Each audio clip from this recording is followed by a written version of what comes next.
Baik teman-teman semua, Bapak Ibu Saudara-saudari yang sudah berkunjung ke channel ini, saya ucapkan terima kasih, Tuhan Yesus memberkati.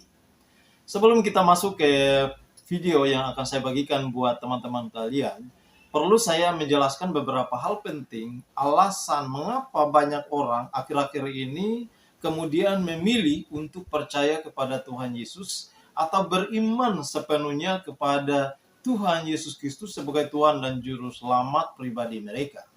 Ya, teman-temanku sekalian, ya, saudara-saudaraku yang Kristen ataupun yang Muslim, tentu kita diajarkan untuk percaya dan beriman kepada Isa Al-Masih, Yeshua Mashiach, Tuhan Yesus Kristus. Karena dia adalah satu-satunya jalan keselamatan dan hidup.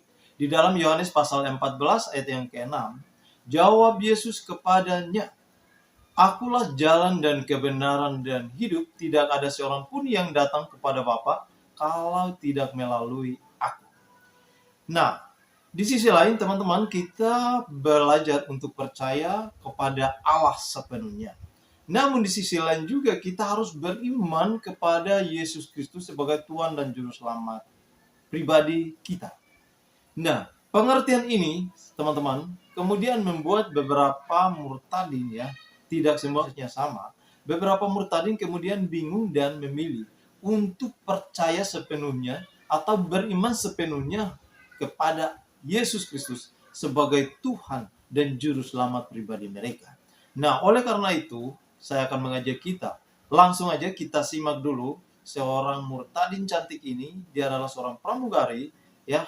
Dia adalah lahir di tengah-tengah keluarga besarnya Muslim. Dia adalah seorang anak bungsu di mana ia dibimbing, dibina, dinasihati dalam ajaran-ajaran Islam yang begitu kental. Namun kemudian ia menemui jalan kebenaran dan hidup hanya di dalam Yesus Kristus. Ini videonya. Hello everyone, my name is Melissa. You can call me Caca. Halo semuanya, nama saya Melissa. Saudara bisa memanggil saya Caca. Yeah, I'm so glad to be here, and it's an honor to serve the Lord.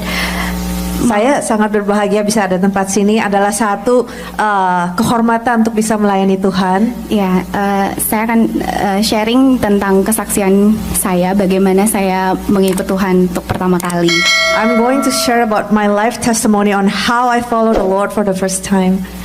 Ya, saya mau cerita background dulu, latar belakang keluarga saya. I wanted to share to you about my family background first. Ya, saya lahir dari keluarga Muslim. Saya anak bungsu dari 5 bersaudara. So I was born in a Muslim family. I was the youngest of 5. Ya, dan sampai saat ini semua keluarga saya masih tetap Muslim. And up till today, all my family are still Muslims. Ya, jadi di sini saya mau cerita bagaimana pertama kali Tuhan memperkenalkan dirinya kepada saya. I wanted to tell you how God introduced Himself to me for the first time. Ya, jadi waktu itu tahun 2001 awal saya bekerja di satu perusahaan penerbangan nasional di Indonesia. In the year of 2001, in the beginning, I was working in national aviation company in Indonesia. Dan saya ditempatkan di Bali. I was placed in the city of Bali. Ya, jadi di sana saya kontrak untuk bekerja selama 5 tahun. So I signed a contract to work for them for 5 years. Dan saya waktu itu sebagai pramugari. And I was working as a stewardess. Yes. Dan saya ditempatkan bersama teman-teman seangkatan saya waktu itu, dan dalam satu tempat yang sama untuk tinggal gitu. Jadi kami tinggal di apartemen bareng. So I was placed with all my fellow workers in an apartment together. Ya, saya percaya bukan kebetulan. Jadi saya memilih untuk tinggal bersama teman saya yang Kristen. Dia Kristen. So I believe that it's not a coincidence. I chose to stay with my friends that was a Christian. Iya, jadi kami punya satu ruangan di apartemen yang biasanya tuh untuk ruang tamu, tapi karena kami jarang terima tamu, jadi kami ganti jadi seperti ruang buku, ruang baca, ruang musik, taruh-taruh CD, dan waktu itu masih ada kaset. Jadi untuk kami ya untuk kami sama-sama baca tuker-tukeran gitu. So we changed the guest room back then because we don't have many guests to become a room for music and tape. And back then there's still tape recorder, a cassette tape. If you've never seen one, you can ask the older people here. I can tell you what it looks like. Iya, jadi teman saya ini dia punya banyak koleksi buku-buku rohani, kemudian Alkitab dia pajang semua, terus ada lagu-lagu puji-pujian, dan saya biasanya suka tukar-tukaran buku, tapi buku-buku yang lain gitu, sekuler. So my friend has a lot of collection of Christian books and Christian music, Christian CDs, the Bible and everything. I also have books, but my books were secular books. Iya, suatu hari saya lagi nggak terbang, saya lagi nggak kerja, saya diam di rumah dan dia lagi nggak ada. Waktu itu saya sendirian. Saya karena belum biasa jauh dari keluarga, pertama kali bekerja dan jauh, and then saya ngerasa memang lagi ngerasa kesepian banget gitu. So one day when I was not working, I was at the house by myself. No one was around, and for the first time I was away from my family, so I felt kind of lonely and homesick. Iya, saya coba lihat-lihat buku teman saya itu gitu. Saya lihat kok ini rohani semua ya gitu. Tapi waktu itu saya merasa gini, oke, saya mau dengerin musik aja deh gitu. Tapi saya lihat juga semuanya rohani gitu. Akhirnya saya memilih untuk ambil satu CD instrumen karena saya suka musik. So I looked through her books and I was wondering, oh my gosh, all her books are spiritual books. So I decided to listen to spiritual music. So, but all the music were also spiritual music. So I picked a CD that is instrumental CDs because I love music. Ya, jadi di situ saya pilih instrumen piano dari Joseph S. Jafar. Dia musisi rohani. Saya waktu itu nggak tahu dia sama sekali, nggak tahu lagu-lagu apa. Tapi saya digerakkan Tuhan untuk ambil itu dan saya dengerin di kamar dan di mobil. So I picked a CD as a piano CD by Joseph Jafar, and which is a Christian musician. I didn't know who he was before, but I was moved by God back then to take that CD and listen to it. Ya, jadi saat itu saya udah mulai suka. Entah kenapa saya merasa ini kok musik bikin damai sejahtera yang nggak pernah saya rasakan sebelumnya. Saya waktu itu belum ngerti kata damai sejahtera, sukacita, tapi saya ngerasa beda. So I began to feel something different. Back then I didn't know what peace was, but as I listened to the music, I felt peace, and I didn't know what joy was, but there was something different about the music that pulled me in. Ya, sampai akhirnya saya mulai lagi untuk saya digerakkan untuk mengambil Alkitab yang ada di lemarinya dia. Saya awalnya untuk tahu aja gitu, ini nih kayak apa sih cerita di Alkitab tentang Adam dan Hawa atau nabi-nabi yang lain yang selama ini saya tahu dari kecil. So I began to take the Bible. At first it's because of the curiosity. I wanted to know about the story that I heard when I was younger about Adam and Eve, Moses, and all that stories. Iya, jadi saya mulai buka dari Kejadian. Saya lihat cerita tentang awal mula dunia dijadikan oleh Allah gitu, dan saya kaget. Wah, ternyata ceritanya seperti ini yang nggak pernah saya tahu sebelumnya. Sampai akhirnya karena saya hobi membaca juga, jadi saya kayak ngelihat ada cerita baru dan novel gitu. Jadi saya pikir wah seru nih, nextnya apa lagi gitu. So I began to open the book of Genesis and I read about how God created the world, and I was amazed because this is different than what I've heard before. And because I like fiction, I began to read the next chapter and the next. Sampai akhirnya saya bilang sama teman saya itu, namanya Maureen, Maureen saya bawa ya Alkitab kamu, terus dia kaget banget, hah gitu. Until I told my friend Maureen, I said, Maureen, I'm going to take your Bible, and she was so shocked that I said that to her. Terus dia bilang ya udah nggak apa-apa kok, saya punya yang lain, dia bilang gitu. Terus saya mulai baca di kamar, yang tadinya seneng main sama temen gitu, kalau makan selalu rame-rame sama geng saya gitu, itu saya selalu nolak gitu, nggak deh saya di kamar aja, karena saya pengen baca lagi gitu, seru banget gitu. Walaupun ada bagian-bagian di Alkitab Perjanjian Lama itu yang saya kurang ngerti, tapi bikin saya penasaran terus. So usually I hang out with my friends, my gang during lunch, eating together, but I began to spend time in my room alone. When they asked me out, I said, no, I'm just going to be in my room, because I was pulled in to read more about the Bible, even though there are a lot of things that I didn't understand. Ya, sampai akhirnya pada prosesnya adalah saya membaca Alkitab itu sampai 6 bulan selesai, masuk Perjanjian Baru itu selesai. Yang tadinya saya pinjam Bible-nya, saya itu sampai akhirnya saya cari sendiri di toko buku dan saya lingkarin satu-satu dari awal huruf-hurufnya, angka-angkanya, nomornya sampai selesai itu 6 bulan baca Alkitab. So until I finished reading the Bible in 6 months, and I bought my own Bible and I started to number and circle the Bibles, and I read from the beginning to the end for 6 months. Waktu itu saya bawa Alkitab juga kalau saya lagi terbang ke luar negeri kemana, saya bacanya diem-diem. Kalau misalnya lagi ada teman yang satu angkatan yang dia tahu saya Muslim tapi baca Alkitab nanti jadi aneh kan gitu.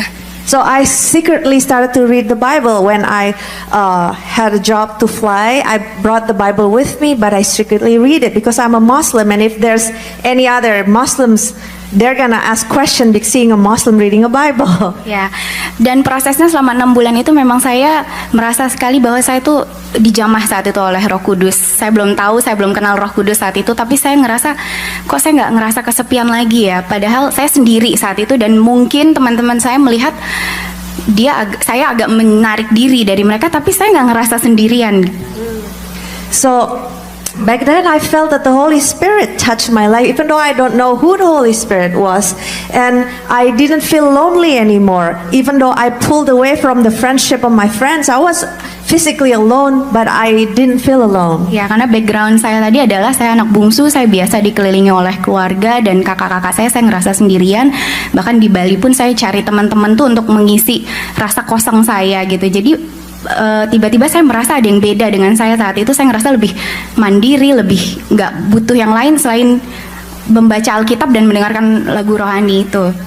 So because I was born as the youngest of 5, I feel the need of my siblings to be with me, and therefore when I went to Bali, I surrounded myself with friends because I want them to fill up the emptiness in my heart. But because of the Bible, I felt like I'm more independent and I don't need anything else to fill my life because the Holy Spirit, God has filled my life. Ya, pada saat saya mulai membaca itu, saya juga diajar Tuhan untuk berdoa. Waktu itu saya sudah tidak melakukan lagi ritual agama saya yang dulu.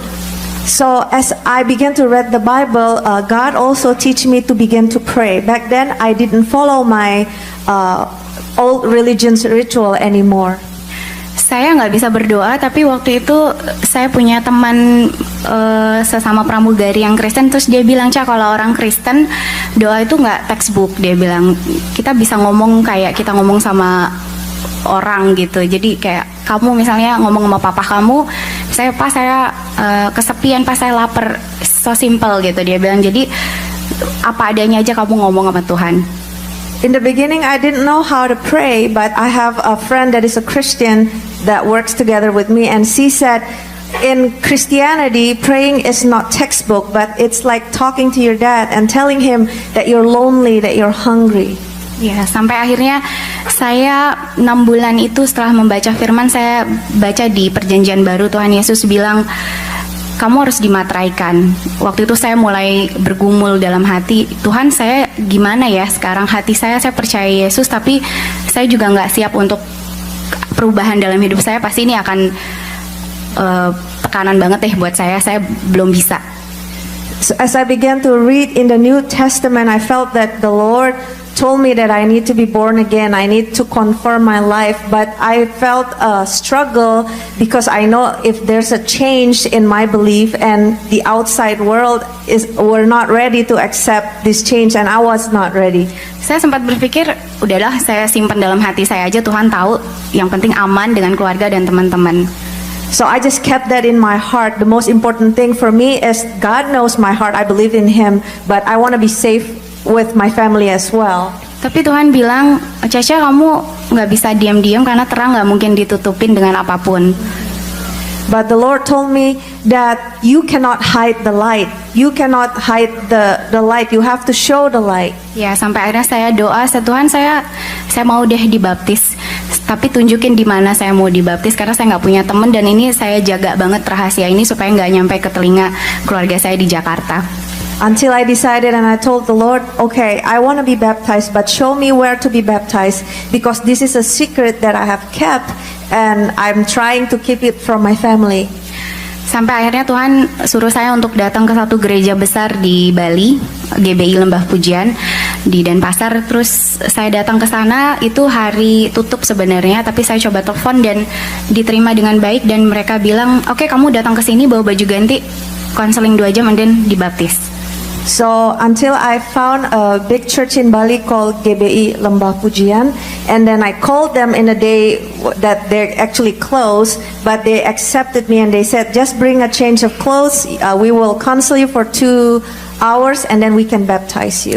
Puji Tuhan, waktu itu tanggal saya tahun 2003 waktu itu, saya bulan September akhirnya dibaptis tanggal 13. So praise the Lord. And on September 13 in the year of 2003, I was baptized.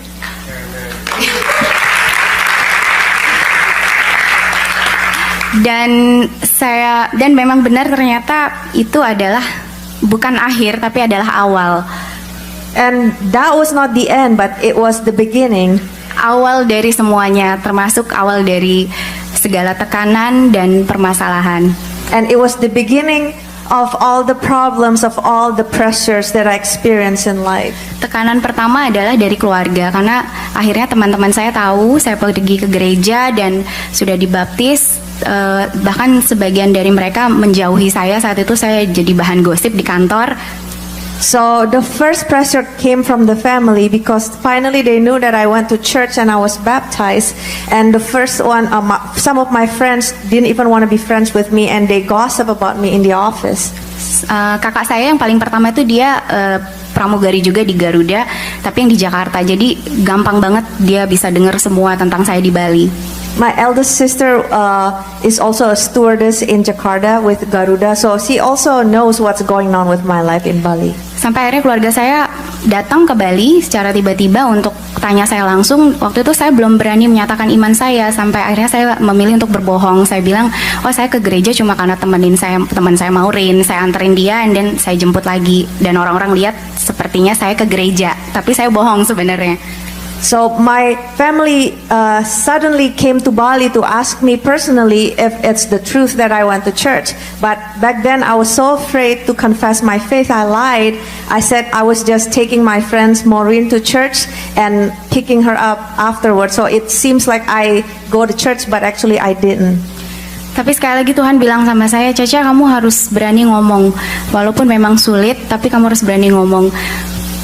Until the Lord told me that you have to be bold to confess your faith. Waktu itu saya baca di Perjanjian Baru yang menyatakan bahwa if you have faith as small as mustard seed, it will be nothing impossible for you. Saya bilang, ya Tuhan, saya mau deh ngomong dan declare kalau saya Kristen, nggak apa-apa, saya dijauhin semua orang. Sampai akhirnya, jadi bahasa Indo. Until I read in the New Testament and it says, kalau engkau mempunyai iman sekecil biji sesawi, maka tidak ada yang mustahil buat kalian. So I said, Lord, okay, I'm ready, I'm going to confess my faith. Tapi memang ikut Tuhan tuh nggak gampang. Tuhan sendiri yang bilang, kalau kamu mau ikut saya, kamu harus pikul salib, sangkal diri. Itu yang saya alamin saat itu. But it is not easy to follow the Lord because the word says that if you want to follow me, you have to carry the cross and crucify your flesh. Sampai akhirnya keluarga saya ambil tindakan. Kakak saya memanfaatkan posisinya di Jakarta untuk rayu chief saya yang di Bali untuk saya di grounded selama 3 bulan dengan alasan untuk tarik saya balik ke rumah. Until my eldest sister used her position to talk to my chief in Bali to made them grounded me for 3 months so that I could go home to Jakarta. Akhirnya saya ditarik pulang untuk 3 bulan itu. Saya ditahan di rumah, kemudian mereka masih secara baik persuasif untuk ngomong sama saya, kenapa kamu begini, kenapa begitu, tapi saya memilih untuk diam aja. So for 3 months I was grounded at home and my family nicely still persuade me and ask me, why did you do this, why did you do that, to influence me to go back to my religion. Semua barang-barang pribadi saya ditahan, termasuk Alkitab saya, kemudian handphone semua dicek sama keluarga. All my personal belongings were being taken away, including my Bible and my cell phone. They checked everything. Tapi karena mereka melihat saya keras banget gitu, nggak nurut sama mereka, sampai akhirnya papa saya bilang, kamu kayaknya harus dibawa ke pesantren deh, karena dia punya teman lah banyak. So because they see my stubbornness, that I'm strong in my faith, and my dad told me that I need to take you to, what is pesantren? School of religion. Oh, Muslim boarding school, because he owns one, punya ya. Oh, his Punya friend. teman-teman di situ. His friend owns one, so they think that she needs to go there. Saya waktu itu takut banget, saya nggak mau ke situ. Jadi saya cuma bisa dengerin, waktu itu belum ada iPod ya. Jadi saya dengerin Walkman, CD rohani saya waktu itu. Jadul. Yeah. So I was so scared. I didn't want to go to that Muslim school. So what I did is listening to music through my Walkman. Do you know what a Walkman is? Okay, you can ask. Because back then there is no iPod. Ya, terus saya doa di kamar mandi. Oh, sorry, saya skip. Jadi waktu selama saya di rumah itu keluarga saya selalu bilang, kamu kok nggak sholat gitu. Saya selalu beralasan, oh saya lagi nggak sholat. Tapi seminggu 2 minggu begitu terus, ya mereka makin curiga. So when I was at home, my family asked me how come I didn't do their religious prayer, and then I just said, oh, I'm not doing it. But after a week and 2 weeks, they became suspicious. Sampai akhirnya saya masuk ke dalam kamar mandi. Waktu itu saya dengerin musik, saya nyanyi di dalam hati gitu. Dan saya doa, Tuhan saya mau keluar dari sini, saya mau pulang ke Bali, saya kangen puji-pujian di Bali. Dan waktu saya di Bali itu saya biasa kalau gereja 3 kali seminggu, saya 3-3-nya datang karena saya senang puji-pujian dan saya ngerasa tenang di situ. So I went into the bathroom with my Walkman and I sing in my heart and I prayed and I said, Lord, I wanted to go back to Bali because I missed the praises. So because back then in Bali, when there's 3 services in a week, I went to all 3 because I love the presence of God. Terus di situ Tuhan jawab, tiba-tiba papa saya panggil, kemudian saya dan kakak-kakak saya duduk bareng. Terus mereka bilang, papa saya bilang gini, saya tahu kamu udah Kristen, di koper kamu ada Alkitab, dan saya tahu kamu di handphone semua isinya Alkitab dan ayat-ayat. Saya kasih kamu pilihan, kamu mau balik lagi dan kita maafkan, kemudian kita anggap selesai, atau silakan keluar dari rumah saya dan tidak saya anggap lagi sebagai anak. So the Lord answered my prayer, and my dad called me and he said, I know you are a Christian now because I saw there's Bible in your suitcase, and in the cell phone there's all scriptures and all that thing. So I'm going to give you a choice today. Either you deny your faith and come back and we will forgive you as if that nothing has happened, or you get out of my house and we will disown you. Satu, saya nggak bisa ngomong karena saya tahu saya masih bayi rohani, saya nggak bisa debat tentang Alkitab, kenapa begini, kenapa begitu. Yang saya rasakan cuma damai sejahtera dari Allah dan saya nggak bisa lari dari itu. Back then I cannot debate because I'm still a baby Christian. I didn't know what to say, but I know in my heart there is peace of God in my heart, and I couldn't run away from that. Saya cuma bilang, Pah, saya mau pulang ke Bali, dalam arti saya tetap dengan iman saya. And I only say, Dad, I want to go back to Bali, meaning I have chosen my faith. Papa saya marah banget, terus dia bilang, oke, garis keturunan saya terputus sampai di kamu, dan jangan pernah datang ke sini lagi. And my dad was so angry, and he said, that's it, we are going to disown you, never come back to this house again. Semua keluarga sedih pastinya, dan waktu itu saya memutuskan untuk segera pulang ke Bali, diantar ke bandara, kemudian saya berangkat dan tiba di Bali itu saya ngerasa sedih banget, tapi ada sukacita yang luar biasa yang Tuhan kasih. Entah, di satu sisi saya ngerasa saya kehilangan keluarga, tapi saya tahu ada yang nyambut saya gitu. So my family dropped me to the airport, and of course the other families were so sad. And as I got to Bali, I felt really sad, but behind it I have the overwhelming joy, as if someone is welcoming me home. Waktu itu umur saya masih 20 awal, masih muda sekali, dan saya ngerasa nggak punya siapa-siapa karena semua teman juga udah menjauh karena nggak mau ikut terbawa gitu dengan masalah keluarga saya, dan saya benar-benar ngerasa sendiri, benar sendiri. Dan saya pulang ke rumah saya, itu saya nangis nggak berhenti-berhenti. I was 20 years old back then, and I didn't have no other friends because they didn't want to hang out with me because they don't want to mingle with my family issues. So I was really alone. So when I was there by myself, I cried a lot. Akhirnya saya memilih untuk kerja sambil terus belajar Alkitab lebih lagi. Saya baca banyak buku rohani, dan dulu sempat ekstrim. Saya pernah setahun nggak baca buku sekuler. Saya pernah nggak dengar musik-musik sekuler selain musik-musik rohani selama setahun. So I just fill my time with work, and I began to read a lot of spiritual books and pray and listen to spiritual music, and I even went on a year without listening to secular music or reading secular books. Dan Tuhan izinkan saya memang mengalami hal-hal yang tidak menyenangkan. Keluarga waktu itu tarik segala bantuan mereka buat saya selama saya ada di Bali. Kemudian saya harus sendiri pindah tempat, mulai lagi semua dari nol dan sendirian. Jadi nggak ada yang bantu, nggak ada yang nemenin, dan waktu itu nggak punya uang juga karena saya selama kerja saya sering dibantu keluarga, jadi nggak mikirin untuk saving money gitu, habis gitu aja.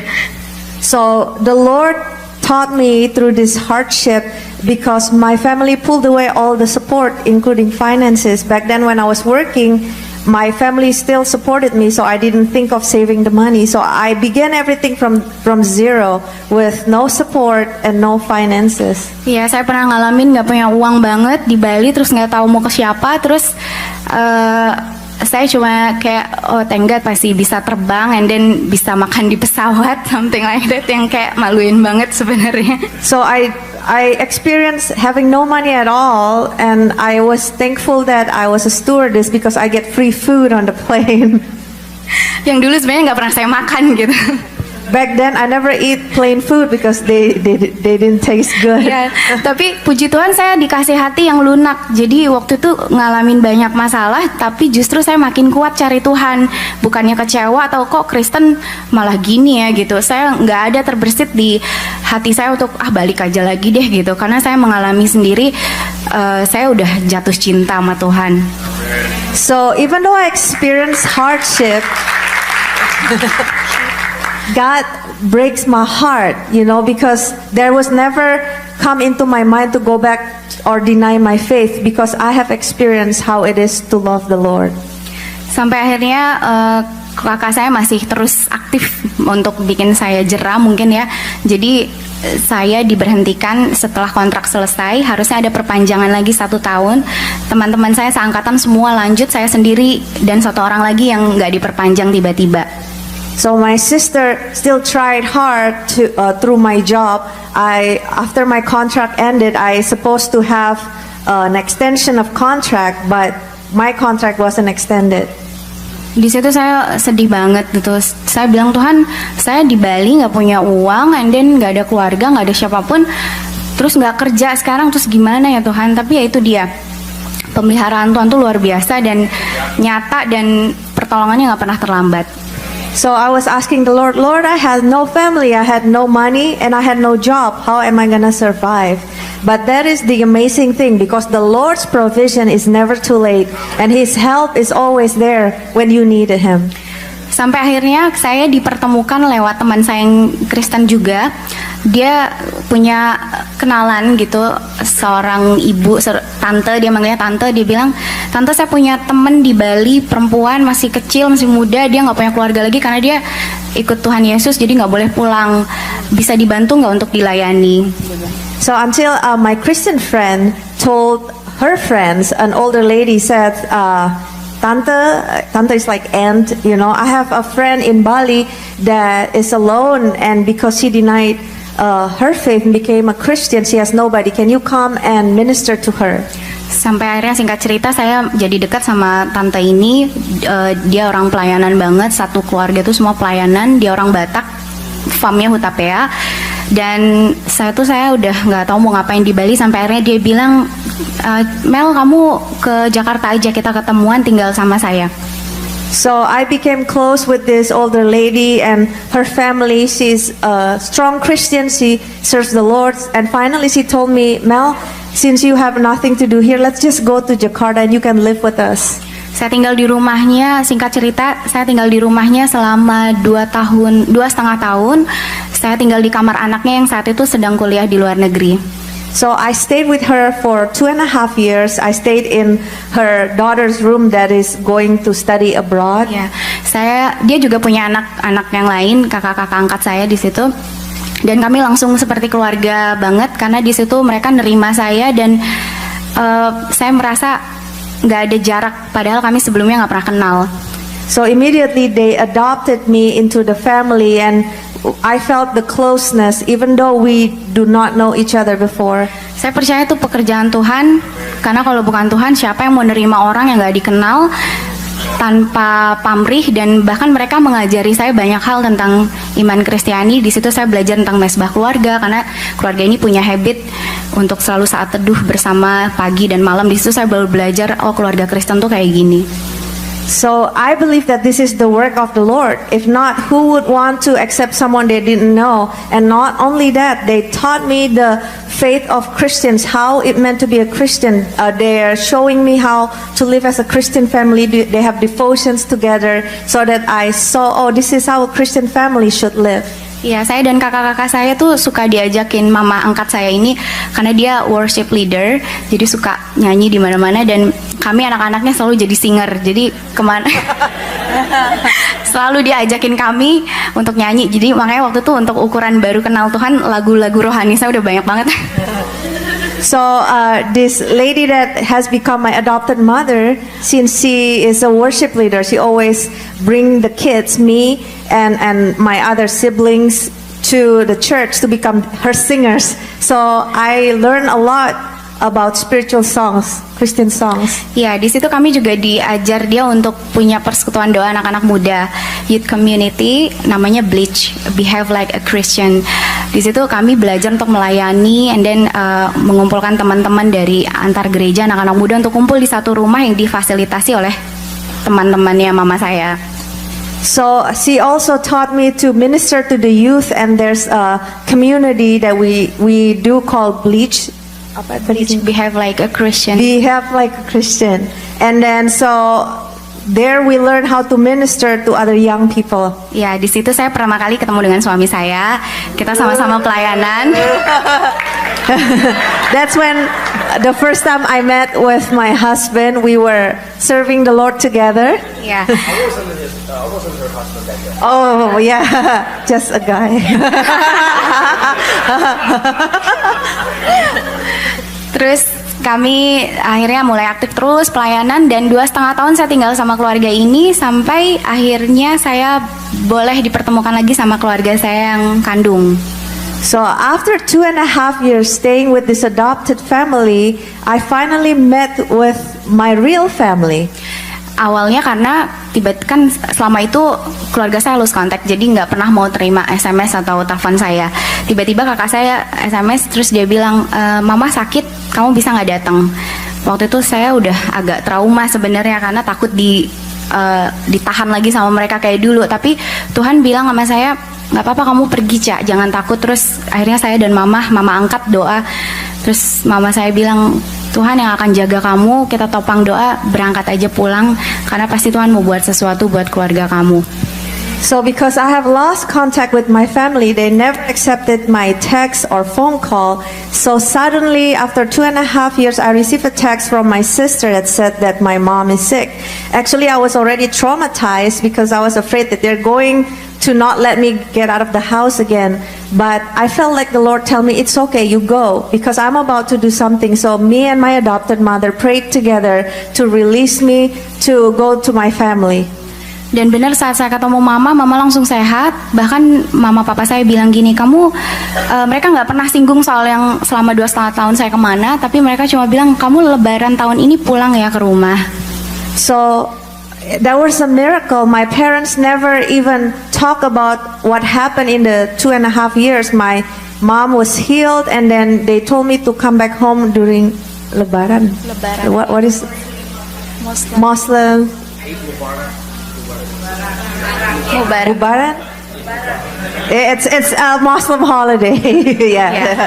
It's like Muslims Christmas, right? Or something like that.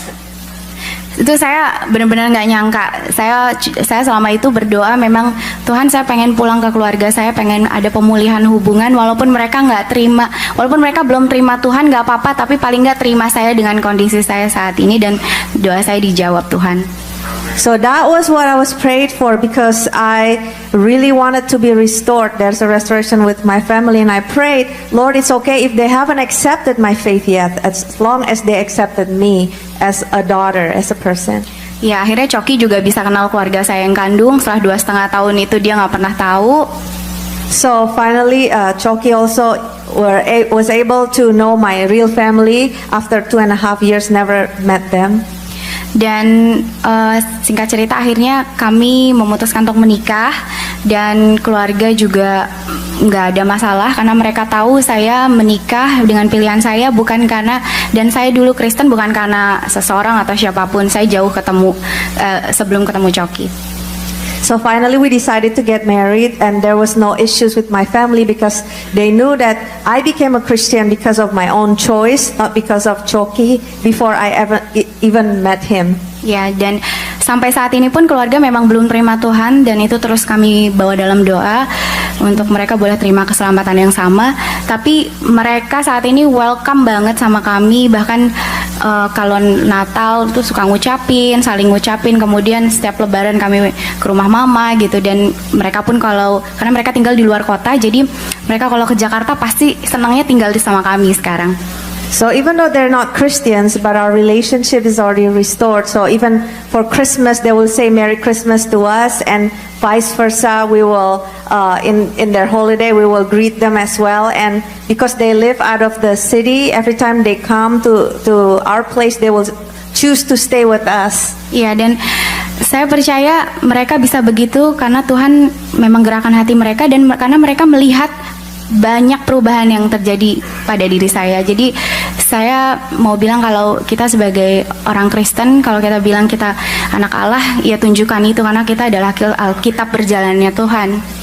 So I believe that they're able to accept us is because of the changes that they see in my life. So I wanted to say to you, if we confess that we are Christians, let our life show who we really are, because we are the walking Word of God. Dan ternyata memang masalah yang Tuhan izinkan terjadi itu karena Tuhan mau bentuk karakter kita untuk jadi manusia baru. Jadi kalau kita lagi punya masalah, ya jangan menggerutu atau menyalahkan Tuhan, tapi syukuri aja karena kita tahu Tuhan punya rencana untuk ini. So the problem that we gone through, we have to know is because God wanted to mold our character. So do not complain, because at the end of it, there's always a purpose of God that is good for you. Ya, dan sampai saat ini pun Tuhan masih izinkan saya untuk melayani teman-teman yang Tuhan pertemukan, yaitu yang ngalamin nasib yang sama, hal yang sama sama saya, yang lagi bermasalah sama keluarganya karena ikut Tuhan, dan yang banyaklah yang sama, sampai akhirnya saya bisa nguatin mereka dan ngasih mereka dorongan untuk berani gitu. So until now, the Lord opened up a ministry through friends that's also going through the same thing as me. Those that have been experiencing problems with their family because they chose to be a Christian. Iya, dan masalah itu nggak akan pernah bawa kita malah lebih jatuh, tapi kalau kita ngandalin Tuhan, justru bawa kita lebih tinggi lagi. Tuhan gantikan berkali lipat ganda seperti janjinya. So the problem will not bring you down, but if you lean on God, the problem will bring you higher to the Lord. Sekarang digantikan berkali lipat ganda. Keluarga saya ada banyak, kakak-kakak saya ada banyak, mama papa saya ada 2. Ya, dan sampai sekarang keluarga angkat saya ini kita deket banget, bener-bener nggak ada kayak bukan keluarga kandung gitu. So God replaces everything and give me double for my trouble. So He gave me two set of parents, 2 dads and 2 moms, and I'm really close with them and it doesn't even feel like an adopted family. It feels like my real family. Iya, jadi jangan pernah takut kalau ada masalah, bawa ke Tuhan. Jangan pernah ninggalin dia, jangan pernah nanya why me God, why me. Itu yang saya kuncinya cuma satu, saya dulu nggak pernah nanya Tuhan kenapa kayak gini ya Tuhan, tapi saya cuma cari dia dan percaya sama dia. So if you experiencing problem, don't ask the Lord why me, but always believing in Him. Just seek Him, and at the end He will answer you. Ya. Terima kasih udah dikasih kesempatan untuk bersaksi di sini. Ya, itulah merupakan video bagi kita yang sudah dibagikan kepada semua orang, ya. Ini adalah kesaksian yang sangat luar biasa di mana kita melihat bahwa ya akhir-akhir ini banyak orang yang kemudian memilih untuk beriman sepenuhnya kepada Yesus Kristus sebagai Tuhan dan Juru Selamat mereka. Artinya mereka memilih untuk meninggalkan iman mereka yang lama. Karena apa? Faktor yang tadi saya sampaikan, bahwa kita semua harus percaya kepada Allah yang satu. Namun di sisi lain juga kita diajarkan untuk percaya dan beriman sepenuhnya dan percaya kepada Isa Al-Masih, Yeshua HaMashiach sebagai satu-satunya seorang juru selamat yang datang ke dunia ini untuk kemudian menghakimi dan membawa semua umat manusia masuk dalam kerajaan surga. Nah, itulah merupakan alasan-alasan ya bagi para murtadin untuk terus meningkatkan iman dan ketakwaan mereka hanya ada di dalam Yesus Kristus. Oleh karena itu teman-teman, melalui video singkat ini saya ucapkan terima kasih banyak. Biarlah Tuhan Yesus terus menolong, memberkati kita semua. Dan kita berdoa buat para murtadin, orang-orang yang kemudian menerima Tuhan Yesus, mereka semakin menetapkan iman mereka untuk terus beriman dan bertakwa kepada Tuhan Yesus Kristus sebagai juru selamat pribadi